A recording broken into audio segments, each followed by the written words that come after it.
Olá, amigos da CIA do Xadrez, bem-vindos de volta. Bom, fiquei alguns dias sem gravar vídeo. Eu comentei com vocês ali na comunidade do canal que eu estaria disputando no fim de semana o torneio lá, Memorial Ivone Moisés e o Paulista Absoluto. Foi um torneio muito bacana. Na sexta-feira eu joguei o Memorial Ivone Moisés Blitz. Não fui tão bem, fiz 5,5 em 11, fiz metade dos pontos. Realmente é muito diferente você jogar Blitz online, onde você pode fazer pré-move, onde você não precisa mover a peça e bater no relógio. O relógio automaticamente já para de contar para você e passa a contar para o oponente. Então eu senti bastante dificuldade, né, no jogo Blitz ao vivo. Realmente você tem que jogar bastante rápido, senão seu tempo voa e o tempo do oponente fica ali.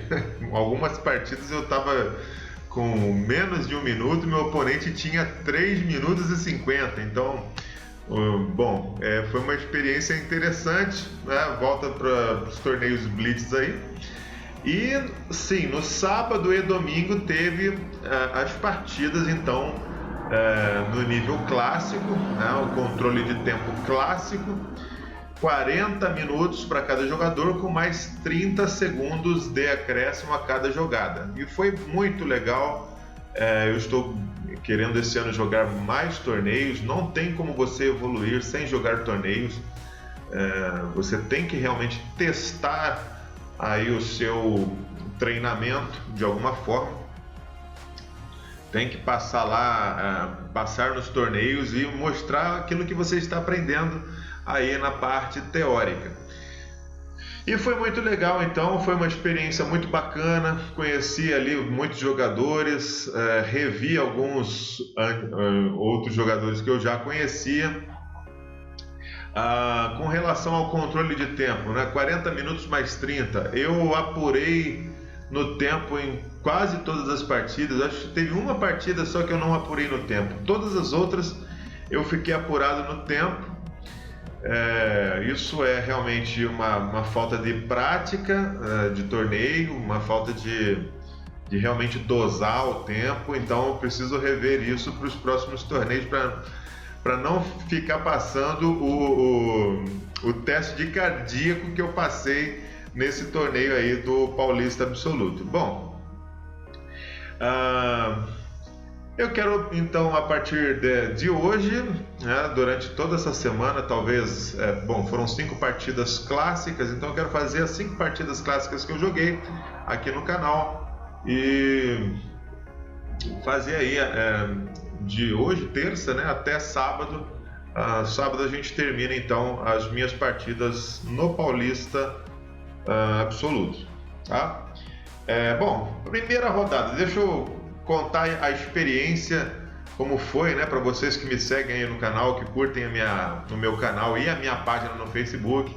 Também estou lá no Instagram e no Twitter, tá bom? Você que ainda não me segue no Twitter e no Instagram, pode me seguir lá.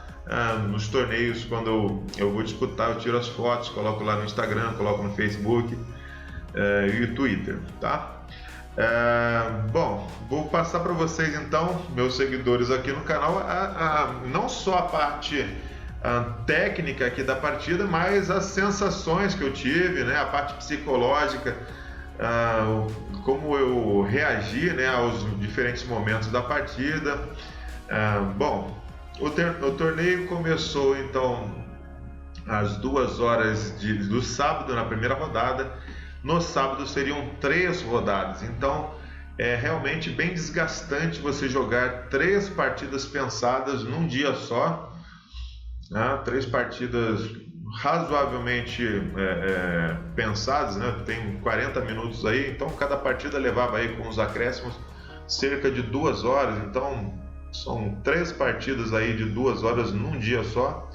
Na primeira rodada eu fui emparcerado com um pequeno mestre, né? O jovem, eu acho que ele tem 10 anos de idade, o Ivan Zancaner Zokun. Eu fui emparcerado com ele, ele está de brancas aqui. E, bom, eu era o segundo mais ranqueado do torneio. Então, o que acontece? No emparceramento, normalmente na primeira rodada, os melhores ranqueados pegam os menos ranqueados. Isso dá a entender que a partida pode ser fácil para os mais ranqueados e também é um desafio para os menos ranqueados. Talvez seja o grande momento deles irem lá e dar um peteleco nos primeiros ali da lista do torneio. Então eu peguei aqui esse menino de 10 anos, de 1214. Eu olhei o rate dele lá, 1214, e falei, poxa, eu acho que a partida poderia ser fácil. Pensei comigo, né? Mas, como vocês vão ver, foi um engano muito grande, porque o menino jogou muito bem. Então, sem mais delongas, vamos para essa primeira partida, essa primeira rodada aqui do Paulista, onde eu estou de pretas contra o Ivan Zancaner de brancas. Ele jogou aqui o lance E4. Então eu saí aqui com a siciliana, ele veio com cavalo F3, cavalo C6, D4, C por D4, cavalo por D4. E a princípio, quando eu vejo esses lances acontecendo, né, lembrando que é um garoto de 10 anos, né, deve ser do tamanho da minha perna, com 1214 de rate, eu falei assim, não é difícil você decorar lances da abertura, né? Mas ele vai mostrar aqui que ele não decorou só os lances da abertura, ele entende muito bem o que está acontecendo na posição. Então aqui, depois de cavalo por D4, ele joga eu jogo dama para B6 e vem aqui o lance cavalo para B3. É o lance de quem conhece a abertura. Tem dois ataques ali e ele volta de maneira correta aqui com o cavalo para B3, que já safa o cavalo que estava em D4, coloca-se aqui em B3 e impede, né, o ataque aqui de dama contra o ponto B2, o peão ali de B2, de forma que agora ele pode desenvolver o seu bispo aqui de C1 sem problemas da minha dama tomar ali em B2. Tá? Para quem não conhece e quer estudar aí essa variante que eu utilizo, que provavelmente eu deva estar substituindo em breve por uma variante, sei lá, uma variante mais jogada hoje em dia, né? Talvez uma Naridorf ou uma Paulsen mesmo. Bom, aqui essa variante é a variante Grivas. Né? Tem um livro do Efrátio Grivas sobre a siciliana Grivas. Você pode pesquisar aí na internet que você vai encontrar. É a variante desse grande mestre grego, onde a ideia é você realmente jogar dama B6 para causar esse cavalo B3 aqui, que não é um lance ruim, mas a ideia é levar a partida para uma posição aí de Paulsen ou Taimanov, com a diferença de que o cavalo não vai estar em D4, vai estar numa posição um pouco mais recuada em B3, e quanto mais longe as peças estiverem aqui, as peças do oponente estiverem do nosso campo, melhor. Então essa é a ideia. Aqui eu continuei com o cavalo F6, atacando E4, cavalo C3 e o lance E6. Estou controlando aqui a casa D5 agora com esse lance e já liberando meu bispo de casas pretas. Bispo para E2, o meu oponente vai desenvolver corretamente. Existem linhas mais agressivas, existe uma linha com dama para E2, que é uma linha bastante agressiva aqui. Também a linha com bispo E3, já atacando a dama aqui em B6, ou também a linha com G3 para poder fianquetar o bispo ali de F1. Bom, aqui ele seguiu com o bispo para E2, é um dos desenvolvimentos bem naturais. A gente vê esse desenvolvimento contra a Scheveningen, às vezes até contra a variante Naridorf. Então aqui ele veio com o bispo E2, normal, até aqui tudo certo. Veio o lance A6, joguei o lance A6 aqui, é um lance típico da siciliana. A ideia é que daqui a pouco as brancas vão jogar bispo para E3, atacando minha dama, e eu vou colocar a dama na casa C7, que é a casa mais querida aqui da dama preta na siciliana. Bom, então de forma que a 6 serve para marcar aqui a casa B5. O salto de cavalo aqui, normalmente com a dama no C7 é bem chato. Então eu jogo a 6, vou jogar a dama para C7, sem me preocupar com o cavalo B5. Vem o lance aqui, roque, bispo para E7, vou desenvolver o meu bispo, não preciso desenvolver, já aprendi na prática a não desenvolver esse bispo de maneira tão agressiva. Primeiro que eu não tenho uma casa agressiva agora, né? Bispo para B4 não faz sentido. Eu teria, se ele jogasse, defendesse ali o peão de E4 e depois jogasse A3, eu teria que recuar esse bispo. Não tomaria em C3, entregaria o par de bispos. Normalmente nessas linhas da Taimanov, da Paulsen, quando você entrega o bispo em C3, ficam umas debilidades nas casas pretas, principalmente a casa D6. Então, aqui eu estou jogando mais seguro, primeira rodada do torneio, estou conhecendo o jogador, aprendi também as duras penas a não menosprezar os meus oponentes. Então, um garoto de 1214, mas eu estou jogando como se ele tivesse de 2000 para cima.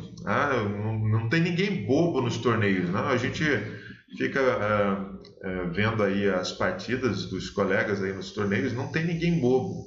Se você é alguém que está treinando xadrez para poder disputar torneio, não fique achando que vai chegar lá e vai ganhar com esses táticos malucos que normalmente a gente ganha na internet jogando blitz. Não, torneio pensado realmente é um torneio sério e não tem ninguém bobo.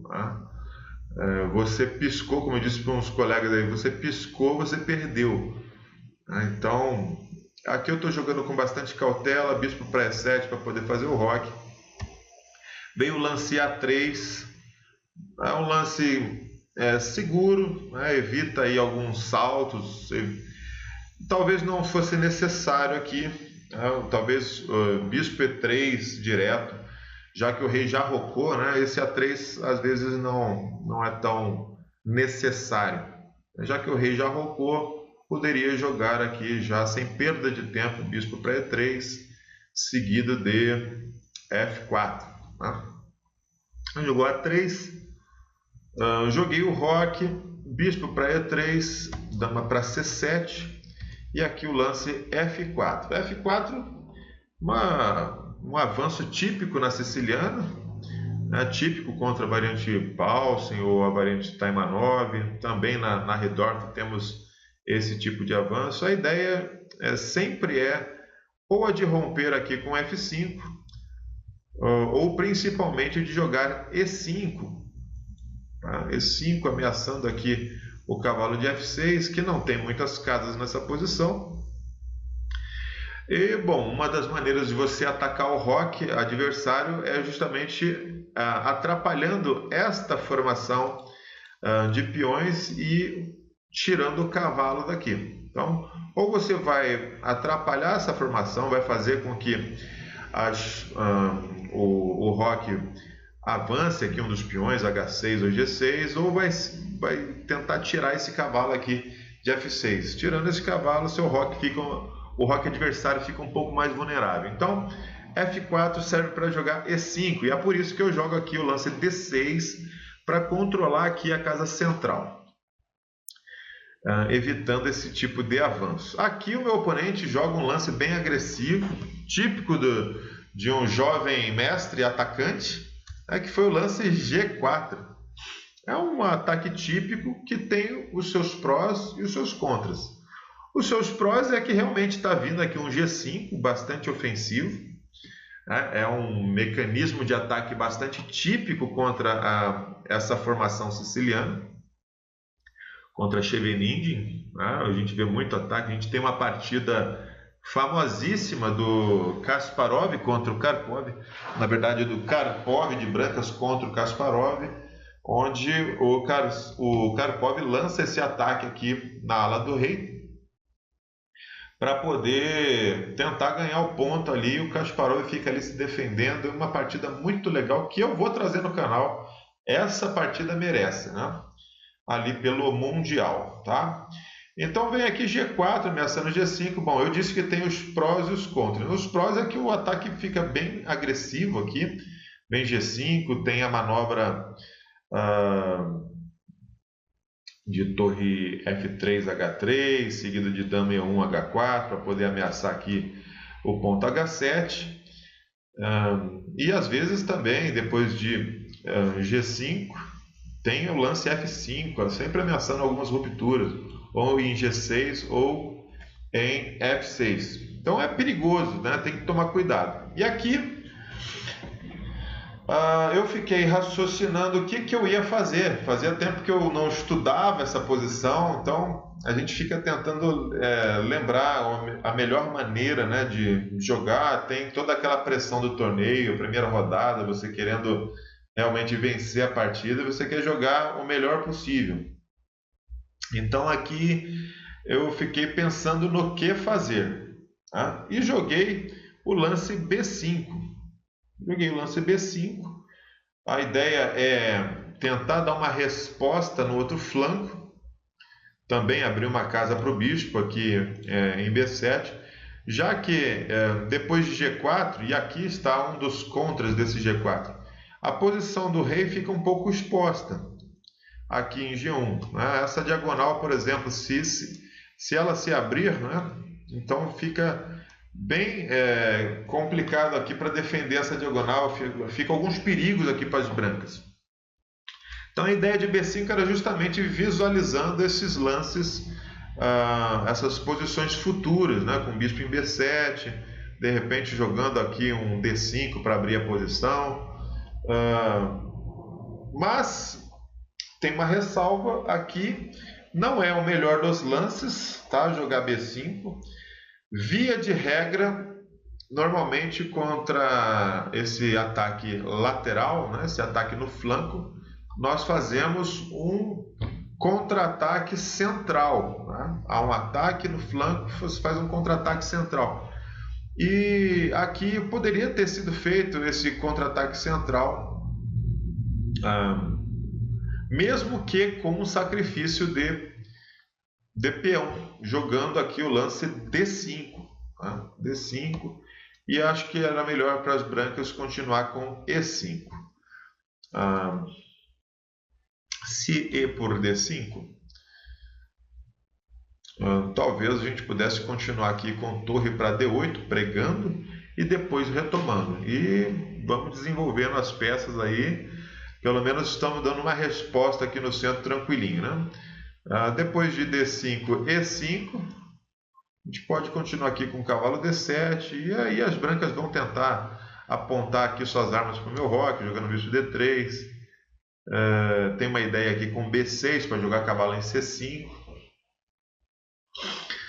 Dama F3, cavalo C5, por exemplo.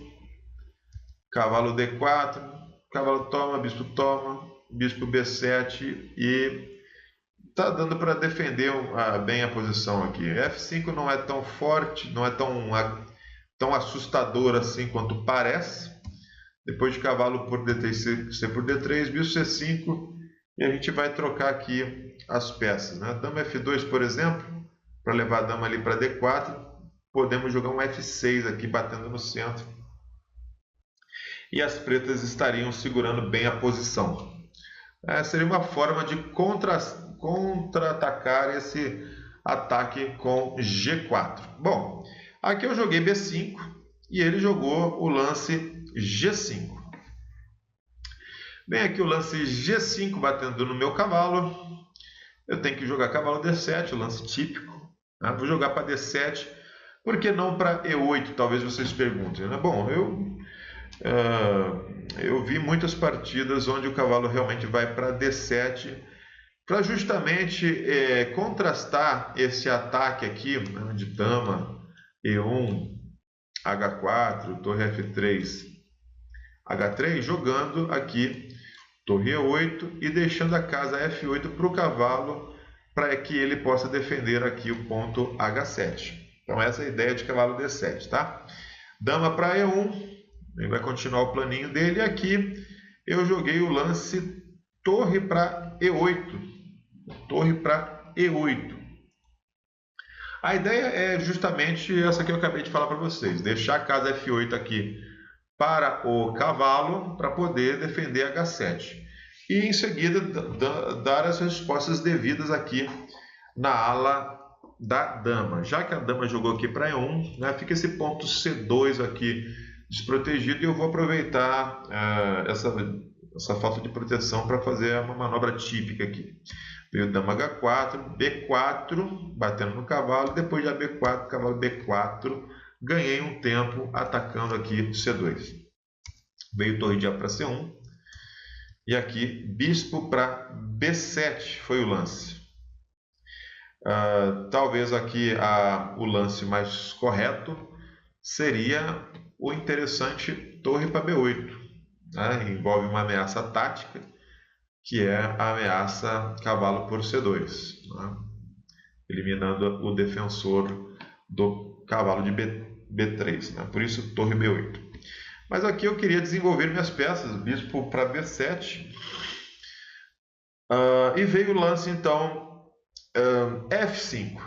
Nesse momento eu fiquei assim bastante pensativo. Eu acho que foi o momento da partida que eu mais gastei tempo, porque eu fiquei bastante temeroso aqui com esse ataque. Realmente, você não conhecer a fundo essa posição vai te causar umas tremedeiras durante a partida. Tá? Essa balança de peão está chegando aqui em cima do seu rei, algumas rupturas podem acontecer, e para o seu rei ficar exposto, de repente tomar um ataque de mate, é a coisa mais fácil se você não souber defender. Uma coisa que eu fiquei pensativo também foi a posição do meu cavalo em B4. Né? Depois de F5, a ideia com torre 8, né, é tomar em F5, né, para poder abrir a coluna e pressionar aqui a posição desse bispo aqui em E3.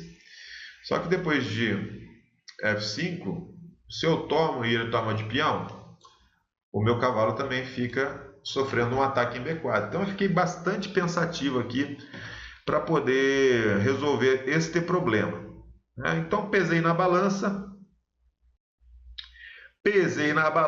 a questão e realmente tomei aqui em F5, e realmente é o lance que a máquina sugere. Fiquei feliz por isso, de ter acertado esse lance aqui. E por F5. Depois de E por F5, mantém aqui a sua formação de ataque. Eu jogo aqui o lance bispo para F8. Esse lance é que merece ser criticado. Né?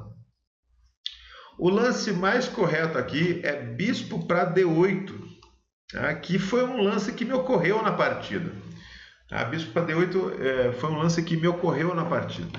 Tem a mesma ideia, de desferir um ataque aqui contra o bispo de E3. Né? E, bom, só que a diferença é que aqui em D8 ele não permite às pretas jogar o lance G6, que é uma ruptura chatinha, na posição. Porque o bispo em D8 continua pregando aqui esse cavoquinho aqui em G5.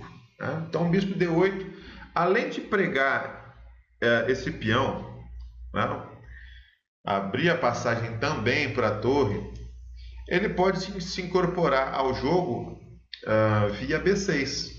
Né? Então, tá aí mais uma manobra defensiva que eu aprendi estudando aqui esta partida.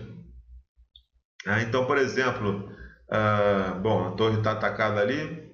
Vamos dizer que ele queira defender aqui com dama para F4. Bispo F4 é ruim, tá? Bispo F4 é ruim devido a dama B6. E se torre F2, vai ter aqui o lance cavalo para A2. Batendo aqui nas duas peças, se cavalo por A2, desviando aqui o defensor de E2, né? Cavalo por A2. Então tem tem torre por E2. E aqui um lance, por exemplo, torre para E1, né, para salvar a torre e defender o bispo ao mesmo tempo, vai levar cavalo C3, BC3 e dama C6 é fatal aqui. As pretas estariam vencendo a partida. Então, bom, bispo D8 realmente é um lance bem interessante, né? Bem interessante. O meu medo era realmente o lance. Por que eu não joguei bispo D8? Aí eu vou falar as minhas impressões durante a partida. Porque eu tinha receio de G6, desculpe, do lance F6. F6 batendo aqui em G7 e eu fiquei com aquela ideia, né? Pô, eu não vou poder jogar G6, porque senão ele vai jogar dama para H6, vai ameaçar o mate e o bispo não tem como defender mais. É por isso que eu joguei o bispo para F8.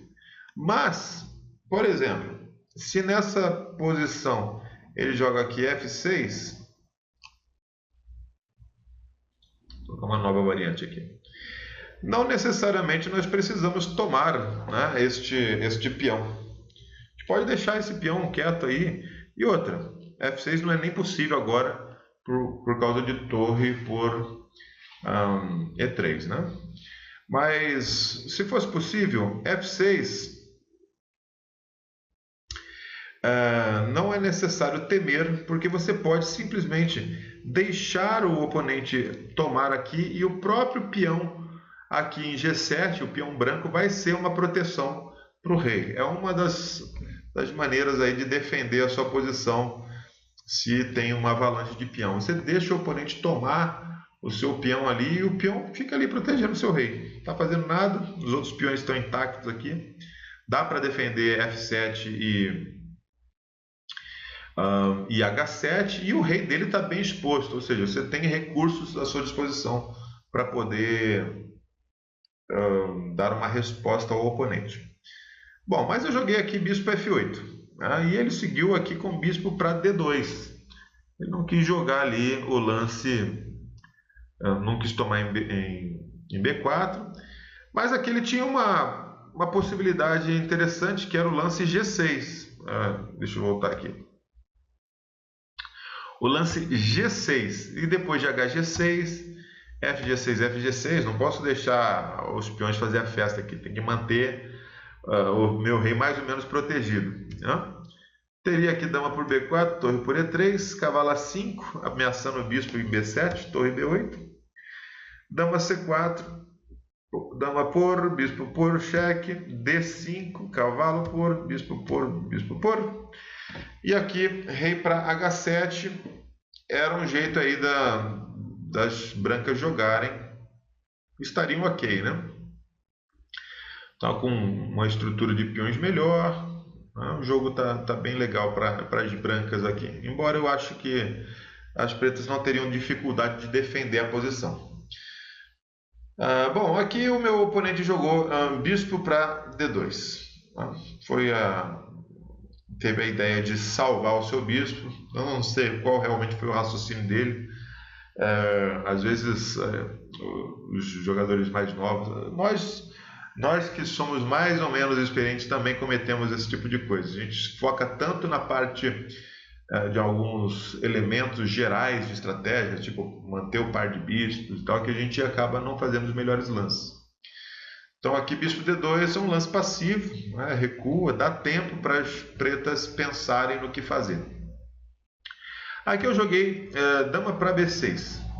Dama para B6, cheque. E eu esperava aqui que ele jogasse, já que ele quer manter o ataque, né? Nesse momento da partida, eu pensei que ele ia manter as damas no jogo, jogando torre F2. Torre F2. Aqui torre F2, eu planejava jogar o lance cavalo para A2. Cavalo para A2. Era esse o lance que eu planejava. Inclusive foi uma das nossas linhas aqui. Já que cavalo por A2, temos torre por E2 aqui, é bem chato para as brancas. Mas ele jogou aqui dama F2, surpreendentemente jogou dama F2, viu que tinha perigos à vista, né? Um garoto de 1214 jogou dama para F2 na posição, achei bem interessante, né? Ele sentiu o perigo e resolveu trocar as damas. Veio aqui torre de A para C8. Talvez um lance melhor seria jogar dama para C6 para poder ameaçar mate em H1 e depois de bispo F3. Fazer umas trocas aqui em F3, jogar cavalo E5, torre F2 e cavalo C4. Minha configuração de peças está melhor do que a que aconteceu na partida. Eu joguei torre de A para C8. A ideia é botar aqui uma certa pressão na coluna C, né, já que meu cavalo está batendo ali em C2. E talvez, em algumas oportunidades, ter algum tipo de tático ali, eliminando torre por C3 e capturando o bispo em E2, com algumas ameaças ali táticas, né? Aproveitando a presença do bispo em B7, uma torre entrando aqui em E2 seria interessante, né? Tem alguns táticos, aquele moinho de vento com bispo e torre pode acontecer nesse tipo de posição. Aqui ele tomou em B6, cavalo, dama por B6, joguei cavalo por B6, veio aqui bispo para D3. Eu pensei que essa jogada não foi tão boa, porque já está me entregando aí o par de bispos, mas a verdade é que em vez de cavalo D3, que foi o lance que eu joguei, nessa posição D5 era mais forte, para poder dar vida para esse bispo aqui de F8. Né? Nem passou pela minha cabeça isso. Só aqui, né, como eu te falei, né, às vezes a gente tenta seguir conceitos gerais, tá? E acaba jogando aí lances que não são os melhores da posição. Eu segui um conceito geral de ter o par de bispos e fui lá, tomei o bispo em D3, cavalo por D3, C por D3. As pretas estão ok aqui, mas não está tão fácil ainda. Joguei cavalo D5 e ele jogou cavalo para E4. O cavalo ficou aqui bem postado em E4. Acabou que aquele peão ali de D3 está dando suporte para o cavalo. E aqui eu joguei F6 com a ideia de abrir uma via para o rei sair aqui de G8. Não ficar tão preso aqui. Tomar essa pressão aqui na ala do rei, ficar preso atrás desse ataque de peões. Então, joguei F6 para poder tirar o rei, tá? Então, veio aqui cavalo para 1. É aqui que o meu oponente, o jovem mestre aqui, começa a fazer alguns lances sem sentido. Eu não sei qual foi a ideia dele de jogar cavalo para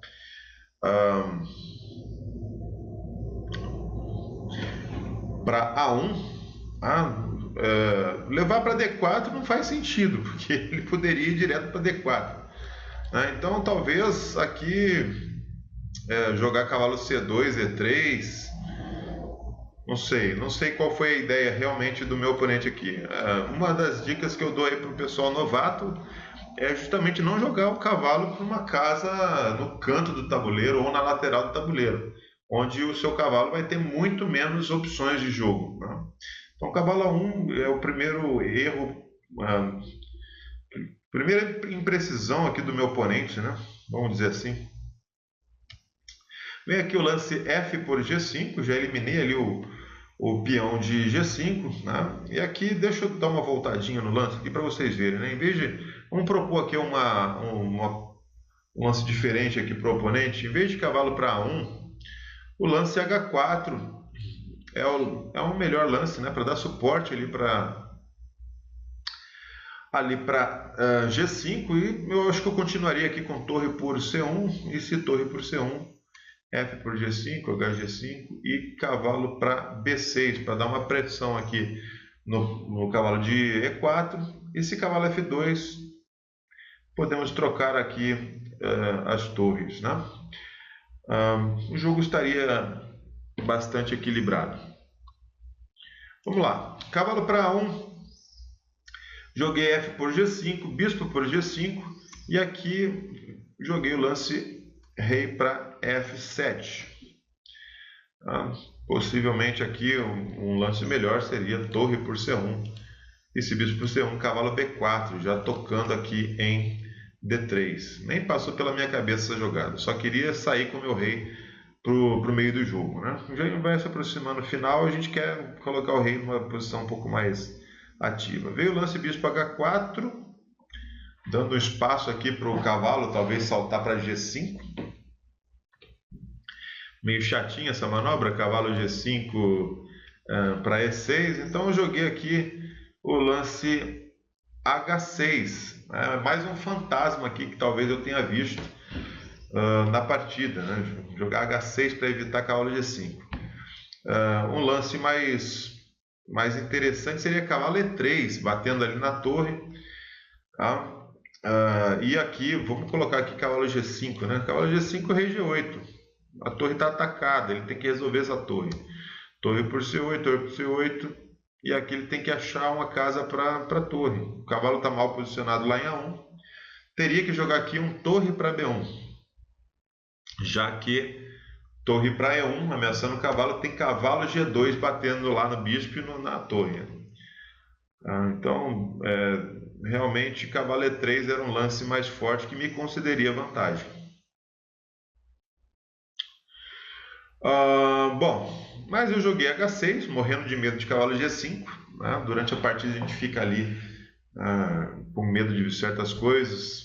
Também tem a pressão do tempo, a gente não tem a chance muitas vezes por causa da pressão do tempo de calcular tudo que gostaríamos de calcular, de ver tudo. Às vezes a gente não vê tão rápido opções simples como essa. Então tá, joguei H6 e ele jogou torre de C para E1. Abandonou a coluna C. E aqui eu joguei cavalo B4, batendo então no ponto D3. Aqui eu já estou começando a ter vantagem e é nesse momento que o Ivan Zancaner jogou aqui torre para E3, que é o erro crasso da partida. Realmente perde uma peça. A torre aqui em E3 fica no ar, fica sem proteção. Logo o cavalo de E4 está pregado. Então o simples D5 vai ganhar o cavalo em E4. Aí ele provavelmente perdeu aqui um pouco a pegada psicológica, né? Vai perder uma peça. Realmente isso dá um baque psicológico, ainda mais num garoto como um garoto de 10 anos, né? Como o Zancaner aqui.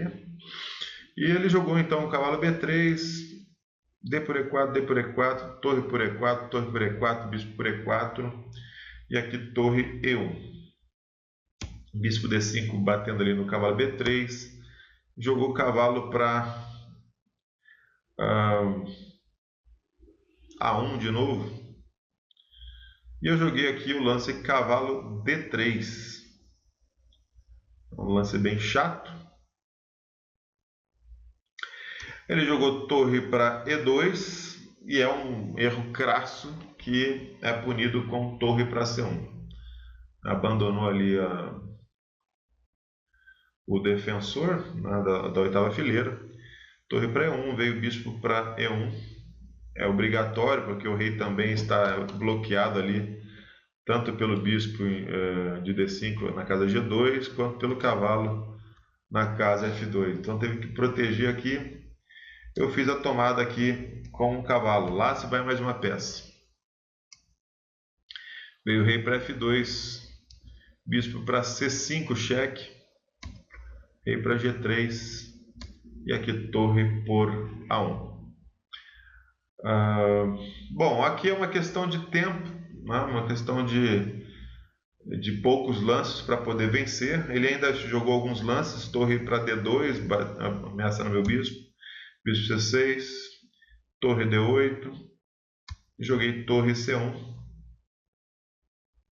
e depois de torre para C8, joguei bispo D6 cheque, já ameaçando algumas maldades aqui de ataque descoberto que ele não observou, e jogou aqui rei para G4, que leva bispo para F3 cheque e ganha a torre de C8. Depois de rei H3, torre por C8, finalmente aí o pequeno mestre abandonou. Jogou muito bem a abertura, jogou muito bem o meio de jogo, mas começou a faltar ali algum conhecimento aí de meio de jogo para poder tratar melhor essa posição que estava boa para ele no início do jogo. Essa foi a primeira partida que eu joguei no Paulista. Realmente tive que segurar um pouco uma pressão ali, um ataque na ala do rei. Aprendi algumas coisas, uma manobrinha ali de bispo D8 interessante, né? Poder levar o bispo ali para a ala da dama e manter pregado ali, no caso desse ataque com dama H4, manter pregado o peão ali de G5. Espero que vocês tenham gostado então dessa minha primeira análise da primeira partida. Vou trazer então amanhã a próxima partida, tá? Amanhã, provavelmente de noite, também devo estar postando aí a segunda partida. Foi bastante interessante. Deixa o curtir no vídeo, coloca os comentários aí, o que vocês acharam da partida. Se vocês estão estudando esse tipo de posição, coloque aí nos comentários, quero saber o que vocês acham aqui dessa posição da siciliana, desse ataque, como vocês tratariam esse ataque aqui na ala do rei, né? Se vocês ficariam com medão que nem eu fiquei, coloque aí nos comentários. E a gente se vê então no próximo vídeo. Se você não é inscrito no canal, se inscreva no canal e ative o sininho de notificações para você já receber aí os novos vídeos, tá bom? Então a gente vai ficando por aqui. Grande abraço e até o próximo vídeo.